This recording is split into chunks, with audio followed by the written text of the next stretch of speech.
Hello. Okay, so why do some people understand things about life and why do some people not understand things? Why do some people have revelations about reality in their life and make changes that are necessary to affect real change? And why are some people, according to Calvinism, elect God's chosen ones? Well, I don't know for sure. God just made it that way. He made this whole entire creation for us, and people think that that's a real egotistical thing, but gets even worse than that. Not only did he make it for human beings, but he made it only for specific human beings. Some people are gonna just end up going to hell, and I know that sounds really really harsh, but I'm not God. Jesus did come down to say that he is love, and anybody who knows love knows the Father. And the most important tenets and commandments, he says, is to love thy neighbor as thyself. So, but the thing is like, you can sit there, like the thing about the liberals and the modern day liberals. I would consider myself a classical liberal, and that Thomas Jefferson was a classical liberal, and he said, I swear upon the altar of God, eternal hostility against tyranny, all forms of tyranny on the minds of men. So liberals are the opposite right now. They're all about restriction, imposition, authority, and limiting free and independent thought. So what my point is that why are some people, you can discuss the most logical thing to the concept to them, such as 1 + 1 = 2 all the time, and they will call you a Nazi basically for saying it, or they'll just call you a Nazi for voting for a particular president based on nothing, when they themselves are the ones who are authoritarian, in that they they just make up some accusation because it doesn't support what the masters of society or culture tell them to do. It's restricting speech, it's restricting thoughts, and then they're twisting around. So what this all comes down to, it's not political and it's not social, it's spiritual. And the perfect example is when Jesus said this is in Matthew 13. On the same day Jesus went out of the house and sat by the sea, and great multitudes were gathered together to him, so that he got into a boat and sat, and the whole multitude stood on the shore. Then he spoke many things to them in parables, saying, Behold, a sower went out to sow, and as he sowed, some seed fell by the wayside, and the birds came and devoured them. Some fell in the stony places where they did not have much earth, and they immediately sprang up because they had no depth of earth. But when the sun was up, they were scorched, and because they had no root, they withered away. And some fell among thorns, and the thorns sprang up and choked them. But others fell on good ground, and yielded a crop, some 100-fold, some 60, some 30. He who has ears to hear, let him hear. Exclamation mark. Parables. Parables were a common form of teaching in Judaism. They are long analogies in story form. Jesus employed them to obscure the truth from unbelievers, while making his teaching clear to his disciples. Because unless a person really wants to know, they're not going to know. Because people do what they want to do, as my grandma said. And at the end of the day, it doesn't matter if you go to church. It doesn't matter if you wear a nice suit and tie. It doesn't matter if you think you're a really good person. Because unless you really, honestly, authentically want to know, that means you have to die to yourself and admit things that are really hard for you to admit about yourself.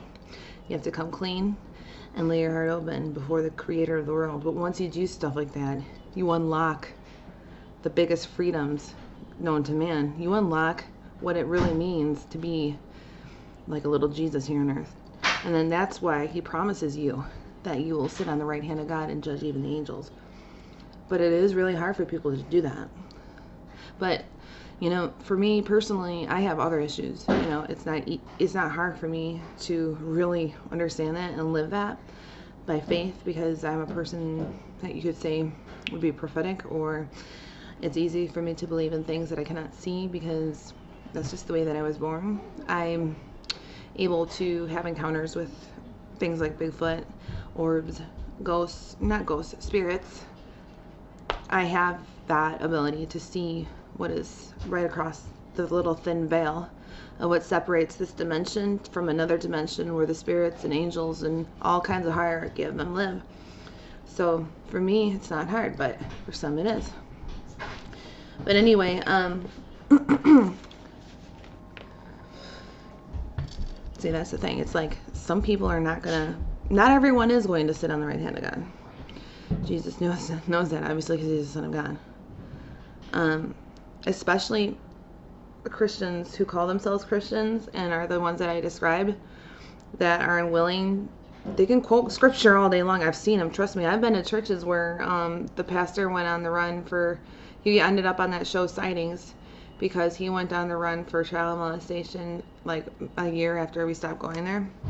He nailed my mom's best friend to a wooden floor to exorcise demons, and he got in trouble with the cops for that because he was psycho.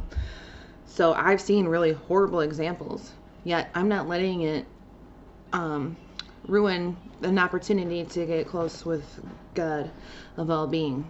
See, I'm different though. See, my struggles are not the same as your struggles. My struggles are temper, controlling my emotions, and a whole bunch of other things that you guys don't have because I'm outspoken, I'm passionate.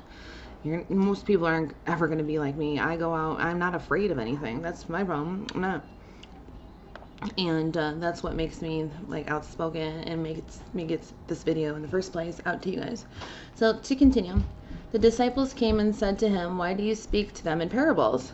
And then he answered and said to them, "Because it has been given to you to know the mysteries of the kingdom of heaven, but to them it has not been given." So that's exactly what I just said. This is Jesus saying it. For whoever has, to him more will be given. Whoever has, more will be given, and he will have abundance. But whoever does not have, even what he has will be taken away from him. Therefore I speak to them in parables, because seeing they do not see, and hearing they do not hear, nor do they understand. And in them the prophecy Isaiah is fulfilled, which says, "Hearing you will hear and shall not understand." Does that seem familiar? And seeing you will not perceive. Seeing you will see and not perceive. For hearts of his people have grown dull, and ears are hard of hearing, and their eyes have closed, lest they should see with their eyes and hear with their ears, lest they should understand with their hearts and turn, so that I should heal them. But blessed are your eyes, for they see, and your ears, for they hear. For assuredly I say to you that many prophets and righteous men desired to see what you see, and did not see it. It has nothing to do with religiosity, and that's the thing that makes me the most mad. And guess what? That's the thing that makes Jesus Christ the most mad, and that's what makes the world mad and not want to go seek out the truth, because they look at these Christians that are just so freaking fake. They're just disgusting. And Jesus says, "I spit them out of my mouth. They're like vomit." All right, so these big old churches where everybody's so squeaky clean and all the freaking bitchy ladies get in these little clucking hen groups and just talk about other people behind their back, and then they feel so good about themselves, and they maybe had one bad thing go wrong in their life and they count that as suffering, and they can just sit on their high horse and just look at other people all day and say, "I'm so loving." It's like, no, you're not. You don't know the first thing about anything. You are these people in here. And blessed are your eyes, for they see, and your ears, for they hear. For assuredly I say to you that many prophets and righteous men desired to see what you see and did not see it, and to hear what you hear and did not hear it. It's all about letting it go to your heart personally, on a personal level, because if you do not, lay yourself open wide and let the light come through. It's not gonna help you at all. You're not gonna be with him on that final day, and I want you to. Whoever has eyes and ears to hear. So that's kind of what's been on my mind lately, but that's all I needed to get across. Hope you guys have a wonderful week. God bless.